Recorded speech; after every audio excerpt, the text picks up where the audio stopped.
আমার শ্বশুরের প্রায় 8 ঘন্টা, হ্যাঁ, সন্ধ্যা 7টায় অপারেশন রুমে ঢুকাইছে, রাত 12টায় আমার শ্বশুরকে বের করছে।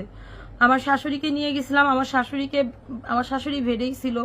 আমার শ্বশুরের যত মেডিসিন লাগুক, কোনখানে কি লাগুক না লাগুক, রাত 7টায় থেকে রাত 12টা পর্যন্ত আমি এক পায়ের উপরে দাঁড়াইয়া সেই ওটিতে সামনে দাঁড়ায় আমার শ্বশুরকে অপারেশন করছি।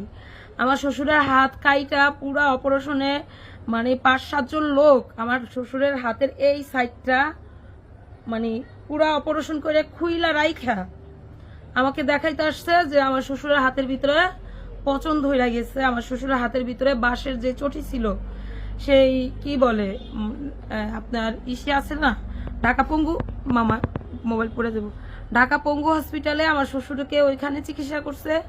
চাঙ্গারি ছিল ভ্যানের ভিতরে, সেই চাঙ্গারির চটি এখান দিয়ে ঢুকে গেছিল। হ্যাঁ, এখানে যেহেতু অপারেশনটা হয়েছে ঢুকে গেছিল।